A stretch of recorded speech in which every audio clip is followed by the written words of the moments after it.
Today we will be showing you Act 3, Scene 3 of Tartuffe by Moliere, which takes place in the 1600s.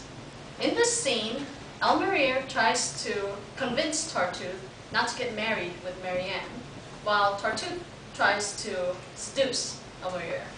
Today, playing Moliere will be Yosjaira Matos, and playing Tartuffe is David Victoriano. Enjoy.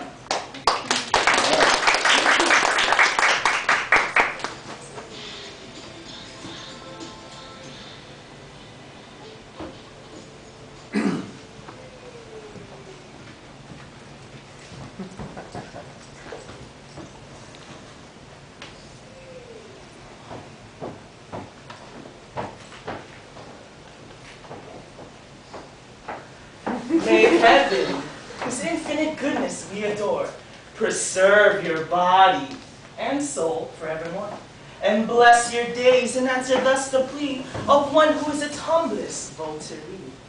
I thank you for that pious wish, but please, take a chair a little more at ease. I trust that you are once more well and strong. Oh yes, the fever didn't last for long.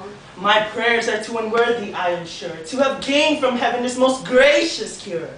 But lately, madam, my every supplication has had for object your recuperation. You shouldn't have traveled so. I don't deserve it. Your health is priceless, and to preserve it, I gladly give my own in all sincerity.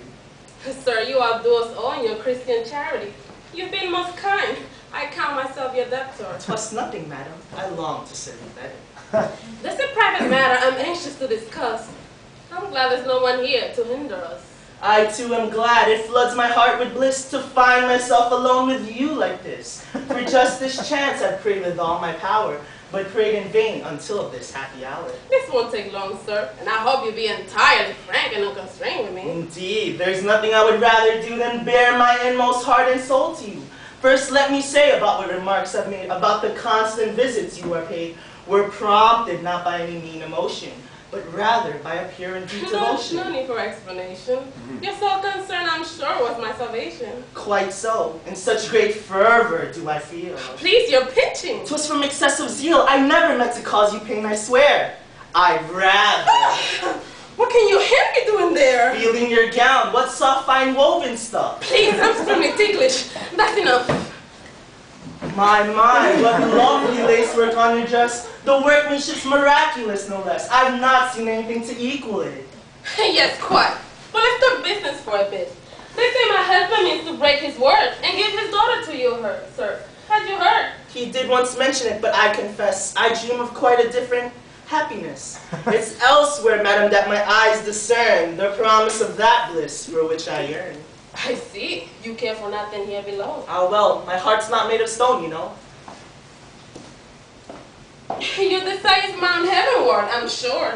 In scorn of all that's earthly and impure. A love of heavenly beauty does not preclude a proper love of earthly pulchritude.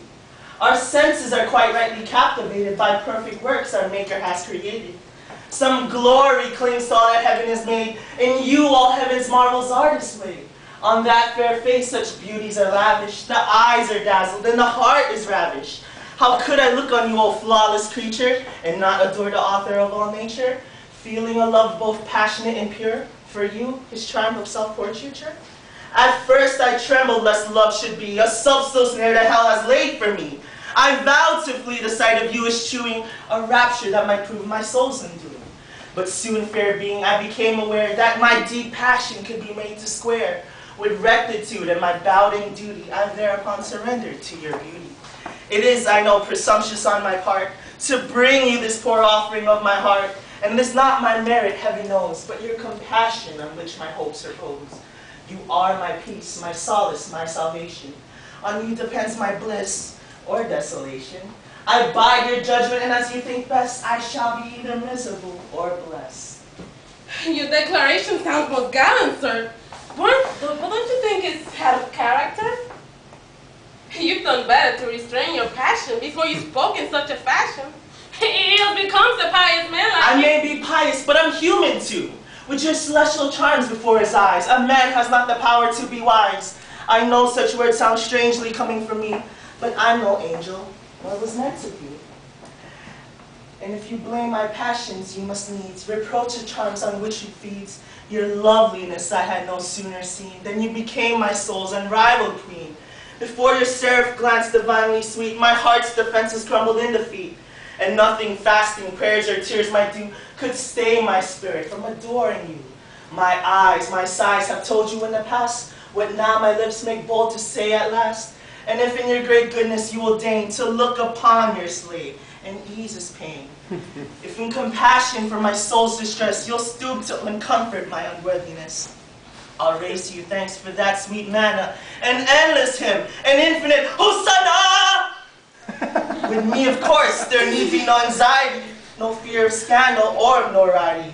These young court gallants whom all the ladies fancy are vain in speech and action, rash and chancy. When you succeed in love, the world soon knows it. No favors granted them, but they disclose it. Men of my sort, however, love discreetly, and one may trust our reckonings completely.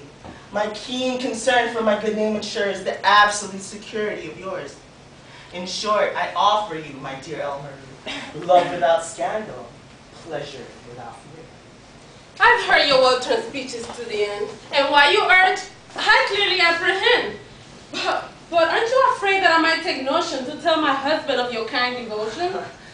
And that, being that he was duly told, his feelings toward you might grow rather cold? I know dearly that your exceeding charity will lead your heart to pardon my temerity, that you'll excuse my violent affection as human weakness, human imperfection, and that, O fairest, you will bear in mind that I'm but flesh and blood and am not blind. Some other woman might do otherwise, perhaps. But I should be discreet about your lapse. I'll tell my husband nothing of what's occurred. If, in return, you give your solemn word to advocate as forcefully as you can the marriage of Moliere and Marianne, renouncing all desires to dispossess another of his rival happiness and